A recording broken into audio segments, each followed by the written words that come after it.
नमस्कार, आप देख रहे हैं बाजार अगले हफ्ते और आपके साथ मैं हूं विपिन भट्ट। तो अगले हफ्ते कैसी रहेगी बाजार की चाल, इस हफ्ते बाजार ने क्या किया है कमाल, किस सेक्टर में पैसे बनेंगे, कौन से स्टॉक पर नज़र रखनी होगी और रणनीति कैसे बनाएंगे, ये सारी बातें आज के शो में हम करने जा रहे हैं ताकि अगले हफ्ते आप जब बाजार में उतरे तो कॉन्फिडेंस के साथ उतरे और फ़ायदे वाले और सुरक्षित सौदे ही करें। और ये सारी बातचीत करने के लिए हमारे साथ आज कार्यक्रम में जुड़ रहे हैं manasjaiswal.com के मानस जायसवाल सर। बहुत बहुत स्वागत है आपका बाजार अगले हफ्ते में। मानस जी से ढेर सारी बातें करेंगे, इनफैक्ट आपके सवालों के जवाब भी लेंगे, लेकिन उससे पहले इस हफ्ते के बाजार पर एक नज़र डालते हैं। फिर मैं आपको आज के बाजार की भी बात बताऊंगा, लेकिन ओवरऑल ये हफ्ता बाजार के लिए कैसा रहा फिर देखेंगे कि शुक्रवार के दिन यानी आज के दिन क्या रहा। तो बाजार की चाल इस हफ्ते में अगर आप देखें तो सेंसेक्स ने 3/4% करीब इस हफ्ते गवाया और निफ्टी में 0.5% से ज़्यादा की गिरावट यहाँ पर भी रही। निफ्टी बैंक में भी लगभग 3/4% का यहाँ हमने गिरावट देखने को मिली। हाँ, मिड और स्मॉल कैप आप देखिए हरे निशान में है। मिड कैप इंडेक्स तो 0.5% के आसपास चढ़ा पूरे हफ्ते में। स्मॉल कैप इंडेक्स ने भी 1/4% से ज़्यादा की बढ़त इस हफ्ते में दिखाई। तो ये थोड़े से जरा कंट्राडिक्टरी नंबर्स हैं, जहां सेंसेक्स निफ्टी आपको लूज करते हुए दिखे लेकिन मिड और स्मॉल कैप बढ़ते हुए दिखाई दिए। बैंक निफ्टी में भी गिरावट रही इस हफ्ते। ये था बाजार का हाल। और अगर मैं आज के बाजार की बात करूं तो आज आखिरी दिन था बाजार का। एक रिकवरी हमने आखिरी घंटे में आते हुए देखी। सेंसेक्स ने 193 पॉइंट की बढ़त बनाई, 83,433 पे हफ्ते की क्लोजिंग दी। निफ्टी 65 पॉइंट उछला, 25,461 पर जाके हफ्ते को उसने क्लोज किया। बैंक निफ्टी ने भी 240 पॉइंट की तेजी दिखाई और 57,032 पर उसने वीक को एंड किया।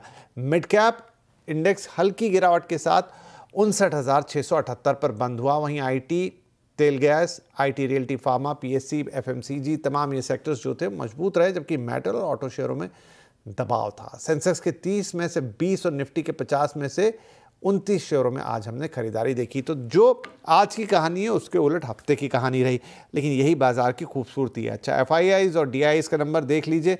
तो आज एफआईआईज की बिकवाली रही 1,000 करोड़ से ज़्यादा की। वहीं डीआईआईज ने 760 करोड़ रुपए की बिकवाली की। यानी दोनों एफआईआईज और डीआईआईज आज बिकवाली करते हुए ही नज़र आए।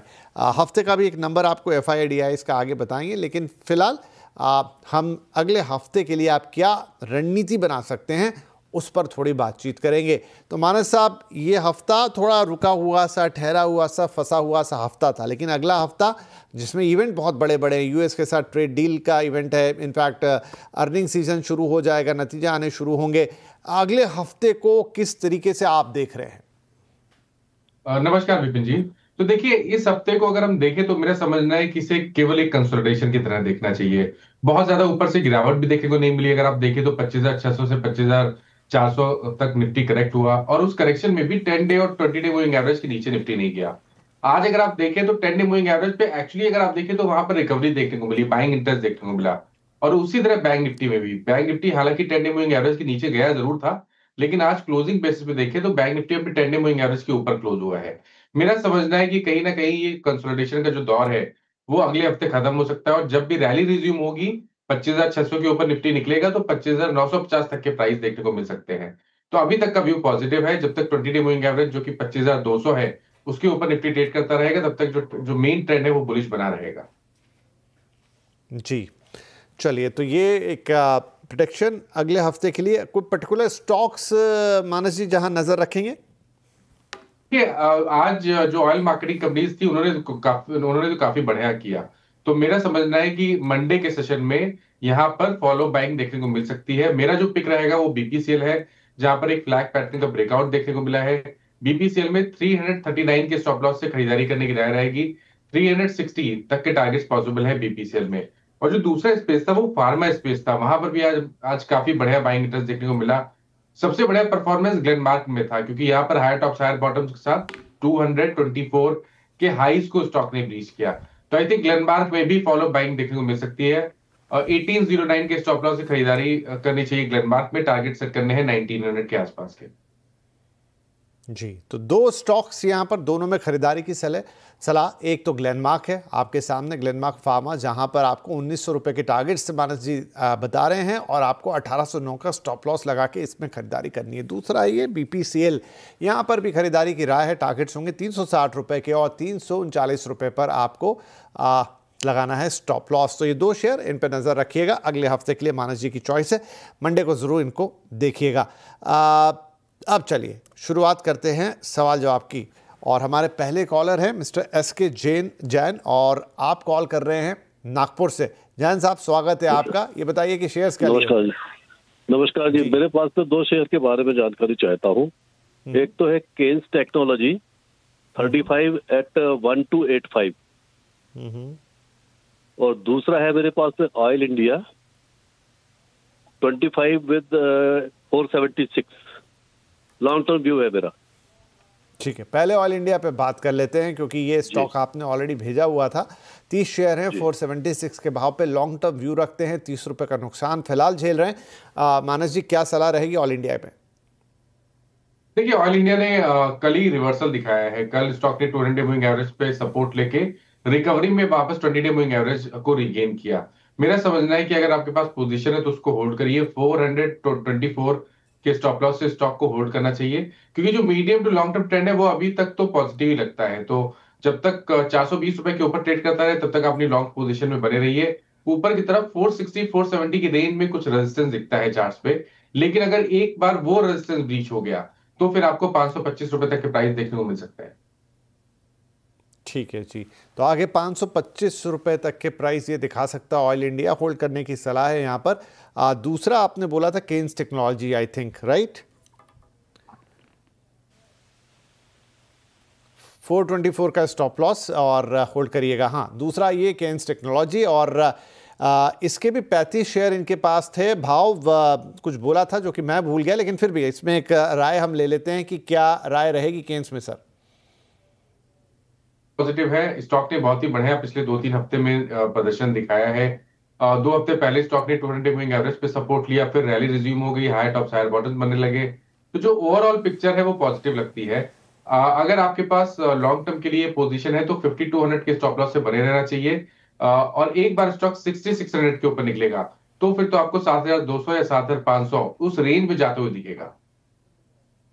चलिए, 5200 के स्टॉप लॉस के साथ आप इसमें रुक सकते हैं। जितना मुझे याद है कि जैन साहब ने केन्स टेक्नोलॉजी यही शेयर बोला था, हालांकि भाव उन्होंने कुछ अलग सा बोला था, लेकिन फिलहाल केन्स टेक्नोलॉजी का स्टॉक हमारे सामने। मानस जी कह रहे हैं चार्ट पैटर्न अच्छा है, 5200 के स्टॉप लॉस के साथ इसे होल्ड करने की सलाह है। आगे बढ़ते हैं, अगले कॉलर हैं हमारे साथ अमित साहब। अमित जी हमें लखनऊ से कॉल कर रहे हैं। अमित जी, स्वागत है आपका। क्या शेयर्स ले रखे? हेलो। हाँ जी, बताइए सर, मैं अमित तिवारी बोल रहा हूँ लखनऊ से। आपको नमस्कार। नमस्ते सर, बताइए। सर, ये मेरा वोल्टास का शेयर है। 1505 रुपए पे मैंने लिया था 250 शेयर मार्च में, और ये 1100 समथिंग गया है। मैंने इसको होल्ड कर रखा हुआ है, तो प्लीज मैं इसमें क्या करूं? अभी 1300 कुछ चल रहा है सर। देखिए, 1500 पे लिया, 1100 तक आपने जब जाते हुए देखा फिर भी होल्ड किया, एक रिकवरी भी दिखी। 1364 अभी आ चुका है, लेकिन सवाल आपका वाजिब कि क्या करें, क्या ये लॉस जो अभी भी है कवर होगा या फिर कोई और रणनीति? तो मानस साहब, वोल्टास में अमित जी को क्या करना चाहिए? देखिए, यहाँ पर एक रेजिस्टेंस है जो कि 200 डे मूविंग एवरेज पे है, और पहले भी करीब 2 या 3 मंथ पहले भी स्टॉक ने 200 डे मूविंग एवरेज को ब्रेक नहीं किया था। आज अपने 200 डे मूविंग एवरेज को टेस्ट किया, वहां पर प्रॉफिट बुकिंग देखने को मिली है। अब देखिए, पॉइंट ये है कि अगर ये 1400 के ऊपर निकलेगा तब तो इनका जो लॉस है वो कवर भी हो जाएगा, और शायद वो प्रॉफिट में भी आ जाएंगे। क्योंकि अगर 1400 का लेवल ब्रेक होगा तो 1650 के टारगेट आते हैं। अभी के लिए बने रहना चाहिए, क्योंकि एक राउंडिंग बॉटम बनना है। ऐसा लग रहा है कि शॉर्ट टर्म चार्ट पे बॉटम बना है, इसलिए आई थिंक 1240 के स्टॉप लॉस से पोजीशन को होल्ड करें। 1400 के ऊपर 1650 तक के टारगेट आप सेट कर सकते हैं। चलिए जी, तो अमित जी, ध्यान रखने वाली बात यह है कि जिस तरह का पैटर्न दिया 200 डेमा को इसने बार बार टेस्ट किया और फिर वहीं जाके आपको वापस से इसमें सेलिंग आती हुई दिखी, तो अब आपको इंतज़ार करना होगा 1400 का। अगर 1400 ब्रेक करता है तो फिर तो 1650 पे जाएगा। जैसा मानस जी कह रहे हैं कि आपका लॉस भी रिकवर होगा और फायदे में भी आ जाएंगे, लेकिन उसके लिए इंतजार करना पड़ेगा। और वो आप कैसे करेंगे कि आप ये 1240 रुपए का स्टॉप लॉस इसमें लगाएंगे और इसे होल्ड करेंगे, 1400 पे नज़र रखेंगे और वो गया तो 1650 की तरफ नज़र होगी, वहाँ पहुँचता है तो फिर एक बार आप इस पर राय ले सकते हैं। वोल्टास के लिए ये सलाह। राइट, नेक्स्ट हमारे कॉलर है मिस्टर नवीन कुमार और ये कॉल आ रही है भिवानी से। नवीन जी स्वागत है आपका सर, क्या सवाल पूछेंगे? नमस्कार सर, मेरा सवाल है ओएनजीसी के शेयर है मेरे पास 50 एट द रेट ऑफ 240 और एक मुफ्ती के शेयर है 50, वो भी at the rate of 125। Long term के लिए व्यू चाहिए। अच्छा, अभी कहाँ घूम रहे हैं आप? सर मैं अभी कॉल आ गया। हाँ जी, अभी मैं ट्रैवल कर रहा हूँ सर, कहीं ड्यूटी जा रहा हूँ। अच्छा, चलिए, तो आपके लिए सुरक्षित सफ़र एंड हैप्पी जर्नी। और हम आपके सवालों के जवाब देते हैं। धन्यवाद कि आपने चलते सफ़र में भी हमसे, इनफैक्ट गाड़ी एक तरफ रोक के हमें कॉल किया होगा, ये उम्मीद कर रहा हूँ, लेकिन जवाब भी आप उसी पेशेंस के साथ सुने। ओएनजीसी में देखिए आपको अभी 5 रुपये का प्रॉफिट है जिस भाव पर आपने ख़रीदा, लेकिन क्या ये यहाँ से बढ़ेगा? क्या सलाह होगी मानस जी? देखिए, अगर ये ट्रेडिंग कॉल है तो फिर 240 के स्टॉप लॉस से आप पोजीशन को होल्ड करिए। ऊपर की तरफ 250 252 के आसपास अगर प्राइस आए तो वहां पर शॉर्ट टर्म के हिसाब से एक पर प्रॉफिट बुक करना चाहिए। Medium to long term trend अभी तक क्लियर नहीं दिखता है, यहाँ पर कंसोलिडेशन दिखता है और मेरा समझना है कि मीडियम टू लॉन्ग टर्म के लिए स्टॉक तभी बुलिश होगा जब ये 260 के ऊपर की क्लोजिंग देना शुरू करेगा। तो अगर 260 के ऊपर क्लोज होना शुरू हो रहे हो तब तो कोई दिक्कत नहीं है, लेकिन अगर आपने ये पोजीशन लॉन्ग टर्म के हिसाब से बनाई है तो आप 230 के स्टॉप लॉस स्टॉक को होल्ड कर सकते हैं।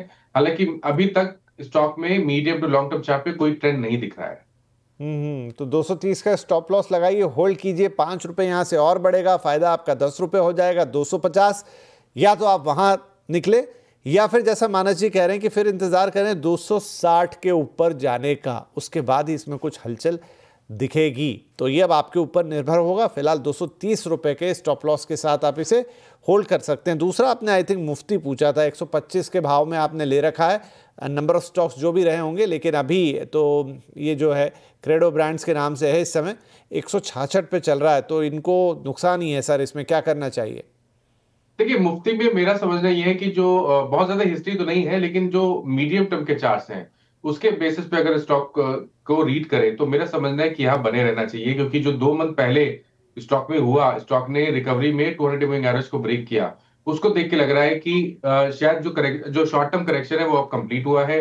155 से 150 पे स्ट्रॉन्ग सपोर्ट है, तो 150 रुपए के नीचे स्टॉप लॉस लगा लीजिए, पोजीशन में बने रहिए। 175 के ऊपर निकलेगा तो रैली रिज्यूम होगी और उसके बाद आपको 225 रुपए तक के प्राइस देखने को मिल सकते हैं। तो 175 रुपये भाई पहुंचे जल्दी से वहां पर, तो फिर सर कह रहे हैं 225 रुपया उसके भी ऊपर जाता हुआ दिखाई देगा। होल्ड कीजिए 150 का स्टॉप लॉस लगाकर इसमें, और अब आगे की जर्नी के लिए आपको फिर से हैप्पी जर्नी, सेफली ड्राइव कीजिएगा। आगे बढ़ जाते हैं हम, अगले कॉलर हैं मनोज जी और ये आसनसोल पश्चिम बंगाल से कॉल कर रहे हैं, काफ़ी दूर से कॉल आई है। मनोज जी स्वागत है आपका, क्या शेयर है सर?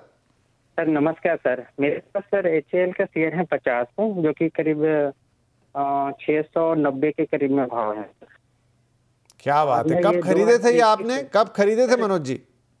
सर ये 2021 के। कमाल ही हो गया है ना, 2021 में आपने लिए और आज देखिए कहाँ पहुंच गया है हिंदुस्तान एरोनॉटिक्स। तो अब तो ये तो सीधी सीधी बात है, क्या करना है इसमें?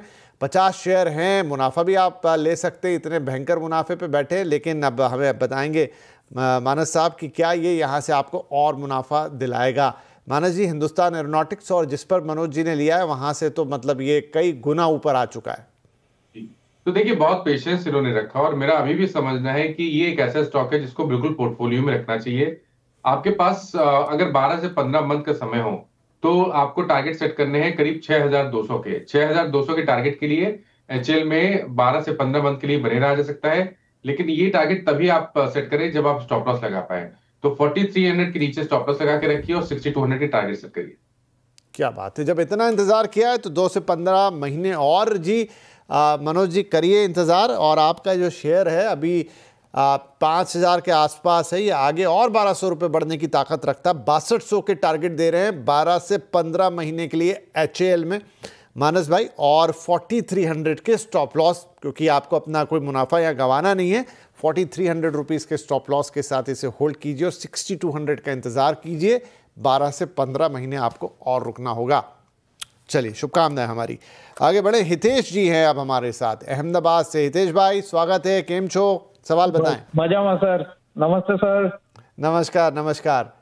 सर L&T फाइनेंस है मेरे पास, 187 की बाई है, और उसके बाद जब मार्केट डाउन गया था ये 130 तक भी आया था, और अभी वापस 205 तक आया, तो प्रॉफिट बुक करना चाहिए या होल्ड करें?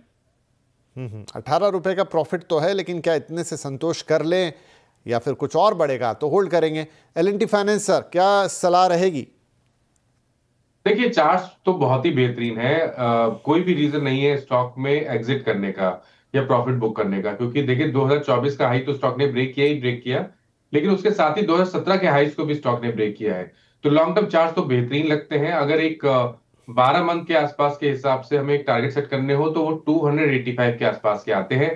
पोजीशन में बने रहिए, कभी कोई गिरावट मिले तो खरीदारी भी करिए, और 170 के नीचे स्टॉप लॉस लगा लीजिए। चलिए, 170 के नीचे का स्टॉप लॉस लगाएंगे, 285 के लिए इंतजार करेंगे, तो आपका जो प्रॉफिट था 18 रुपए का भी और बढ़ेगा, तो होल्ड कीजिए, जो आपका सवाल था हितेश जी। ठीक है, चलिए आगे बढ़ें। अगले कॉलर हैं मिस्टर निखिल फ्रॉम पुणे। और निखिल भाई, गुड इवनिंग। और क्या रिलैक्सो है, राइट? लेकिन आप मुझे क्वांटिटी भी बताइए और भाव भी बताइए। Good evening sir. Basically Relaxo लेके रखा है बहुत लॉन्ग टर्म के लिए, तो I just want to know future क्या है इसमें, और एवरेज डाउन करे, क्या करे, होल्ड करूं, एग्जिट करूं?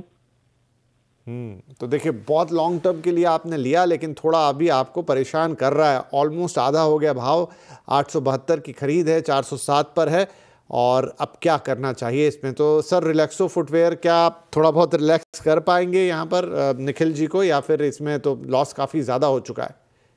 देखिए, इतना टाइम इन्होंने दिया है स्टॉक को, तो मेरी राय तो रहेगी कि अभी भी बने रहिए। और उसका रीजन ये है कि अगर आप देखें तो 2025 फरवरी से अगर आप देखें तो स्टॉक 450 पे रेजिस्टेंस फेस कर रहा था, बट फाइनली आज ही स्टॉक ने 450 का एक बहुत ही अहम रेजिस्टेंस ब्रीच किया है, अपने 100 डे मूविंग एवरेज के ऊपर निकला है। वॉल्यूम बेहतर देखने को मिल रहे हैं, तो आज के मूव को हमें रिवर्सल के मूव की तरह देखना चाहिए। 550 रुपए के लिए फिलहाल के टारगेट आपको सेट करने हैं, और 419 रुपए का स्टॉप लॉस लगाना है। चलिए जी, तो अभी रहिए और 550 रुपए के टारगेट सेट कीजिए और 419 का स्टॉप लॉस लगाइए। अब थोड़ा तो आगे बढ़ेगा, और एक बार फिर जब 550 पे पहुंचेगा तो ज़रूर हमसे सलाह ले लीजिएगा कि आगे क्या करना है। फिलहाल के लिए स्टॉप लॉस और टारगेट आपके सामने है। थोड़ा घाटा यहाँ से आपका कम होगा, फिर एक नई सलाह आपको देंगे। चलिए, इसी के साथ हम एक छोटा ब्रेक लेते हैं यहाँ पर, लेकिन ब्रेक के बाद ढेर सारे और सवाल लाइन में हैं, तुरंत हाजिर होंगे। Welcome back. आप देख रहे हैं बाजार अगले हफ्ते, जहां अगले हफ्ते की रणनीति तो बना ही रहे हैं आपके लिए, साथ ही आपके सवालों के जवाब भी दे रहे हैं। मानस जी हमारे साथ बने हुए हैं। अब कुछ एसएमएस जो हम ले रहे हैं, it's a mix of social media और जो आपने हमें भेजे हैं। अंकुर साहब का एसएमएस है दिल्ली से, और उनका सवाल है एनएलसी इंडिया पर 200 शेयर हैं आपके पास 220 रुपये के भाव पर, और एक बार चार्ट आता है तो देखते हैं। यहाँ करीब करीब 7.25 रुपये की आपको फ़ायदा भी है हर शेयर के ऊपर, लेकिन करना क्या चाहिए? मानस जी, एनएलसी में क्या कॉल रहेगी? देखिए, ट्रेंड तो यहाँ पर भी कोई खास क्लियर है नहीं। स्टॉक अपने अपर मूविंग एवरेज के नीचे ट्रेड कर रहा है, इसलिए अप्रोच कॉशियस रहेगी। 219 रुपए आपको स्टॉप लॉस लगा के स्टॉक को होल्ड कर सकते हैं आप। और ये भी ध्यान रखिए कि अगर 235 रुपए के ऊपर निकलेगा तो करीब करीब 250-255 तक की रैली देखने को मिलेगी, लेकिन वहां पर निकलने की कोशिश करनी है। मीडियम टू लॉन्ग टर्म के लिए अगर स्टॉक को खरीदना है तो आपको वेट करना है 270 रुपए के ऊपर का ब्रेकआउट का। अगर 270 के ऊपर निकलेगा तभी मीडियम टू लॉन्ग टर्म के लिए पॉजिटिव होगा। ठीक है, तो मीडियम टू लॉन्ग टर्म खरीदारी करनी है एनएलसी में तो 270 का इंतजार कीजिए, लेकिन उसके अलावा इस वक्त आप 219 रुपए के स्टॉप लॉस के साथ होल्ड कर सकते हैं। आगे 235 अगर टूटता है तो 250 से 255 जाएगा। तो कई सारे स्तर हैं, अब आपको अपना स्तर उस पर चुनना है। राइट, हम आगे बढ़ जाते हैं। अगले कॉलर है, या इनफैक्ट अगला एसएमएस है सरोज तिवारी का, और पटना से है, और इनका शेयर जो है वो श्रीराम प्रॉपर्टीज़ है। 200 शेयर हैं 125 के भाव पर, और अनफॉर्चुनेटली 29 रुपये के आसपास का नुकसान हो गया हर शेयर में। सर, श्रीराम प्रॉपर्टीज़ में क्या कॉल लेंगे? तो देखिए, श्रीराम प्रॉपर्टीज में आई थिंक स्टॉक को होल्ड करना चाहिए, क्योंकि जो कंसोलिडेशन हमने देखा है वो इंपॉर्टेंट मूविंग एवरेजेस के ऊपर हो रहा है। 92 रुपीज से 90 रुपीज तक यहाँ पर मल्टीपल सपोर्ट दिखते हैं, इसलिए 90 रुपीज के स्टॉप लॉस लगा ले, पोजीशन में बने रहे। अगर 105 रुपए के ऊपर निकलेगा तो वो एक ब्रेकआउट मूव होगा और उसके बाद आपको 225 रुपए तक की रैली देखने को मिल सकती है। ठीक है, 105 रुपए के ऊपर आएगा, ब्रेकआउट आया तो फिर लंबी रैली दिखेगी, लेकिन फिलहाल इसको भी होल्ड करें 90 रुपीज़ के स्टॉप लॉस के साथ। 100 तक के ये टारगेट्स अभी दिखा सकता है, लेकिन एक पर्टिकुलर जगह पर ब्रेकआउट और फिर उसके बाद लंबी रैली। ये श्रीराम प्रॉपर्टीज़ की कहानी। ठीक है जी, आगे एक एसएमएस फटाफट और ले लेते हैं। ये है सरिया शेख का और ये है पुणे से, और आपका सवाल है IRFC पर कितने शेयर है? 198 माफ़ कीजिए 262 शेयर्स हैं, भाव है 198 का और 58 रुपए का लॉस है सर इन्हें IRFC में। तो देखिए इतना वेट किया तो थोड़ा वेट और कर लें, क्योंकि medium to long term chart पे कहीं ना कहीं बॉटम तो बना है, लेकिन अभी भी फॉलो बाइंग देखने को नहीं मिल रही है। स्टॉक पे एक रेजिस्टेंस है 150 रुपए के आसपास, एक बार 150 के ऊपर निकलेगा तो फिर बुलिश हो जाएगा। तो अभी के लिए बने रहिए, 130 रुपए का स्टॉप लॉस लगा लीजिए। चलिए 130 रुपए का स्टॉप लॉस लगाकर इसको आप होल्ड करें, ये सलाह है। एक और एसएमएस फटाफट ले लूँ मैं, मुकेश जी का है जयपुर से। हिंदुस्तान यूनिलीवर है सर इनके पास, और कितने हैं? 60 शेयर हैं, 2273 के भाव पर और 66 रुपये 30 पैसे का इस समय इनको शुद्ध मुनाफा हर शेयर पर। HUL में क्या कॉल लेंगे? तो देखिए सबसे पहला काम करना है 2250 के नीचे स्टॉप लॉस लगाना है। दूसरी चीज, शॉर्ट टर्म चार्ट पे स्टॉक अच्छा लग रहा है तो शायद आपको 2400 रुपए तक की रैली देखने को मिल सकती है, लेकिन 2400 रुपए में एक बार प्रॉफिट बुक करें और फ्रेश खरीदारी 2450 रुपए के ऊपर करें। ठीक है, तो 2400 पहुंच जाए, प्रॉफिट बुक कर लीजिए, 2250 का स्टॉप लॉस लगा लीजिए और उसके ऊपर फिर 2400 क्रॉस करता है तो आप नई खरीदारी इसमें कर सकते हैं। राइट, और इसी के साथ हमारे लिए वक्त समाप्त होता है आज के शो के लिए और इस हफ्ते के लिए भी इनफैक्ट। तो मानस जी बहुत बहुत धन्यवाद, आप शो में आए। जाने से पहले कोई डिस्क्लेमर्स? देखिए जिन स्टॉक्स के बारे में बात हुई, किसी भी स्टॉक में मेरा पर्सनल पोजीशन नहीं है, बट इनमें से कुछ स्टॉक हम लोग अपने क्लाइंट्स को टाइम टू टाइम रिकमेंड करते रहते हैं, तो उनके पास उन स्टॉक्स में पोजीशन जरूर हो सकती है। बहुत बहुत धन्यवाद सर, और आपकी बातों को मुझे उम्मीद है पूरी कि हमारे निवेशक हमारे दर्शक का ध्यान में रखेंगे और मंडे को और पूरे हफ्ते को उसी हिसाब से सोचेंगे, समझेंगे और अपने डिसीजंस लेंगे। लेकिन फिलहाल आज के लिए बहुत बहुत धन्यवाद और सभी दर्शकों का भी शुक्रिया इस कार्यक्रम में हमारे साथ जुड़ने के लिए और हमें अपने सवाल भेजने के लिए। आप सभी को हैप्पी वीकेंड और फिर मुलाकात करेंगे आपसे सोमवार को। तब तक के लिए नमस्कार।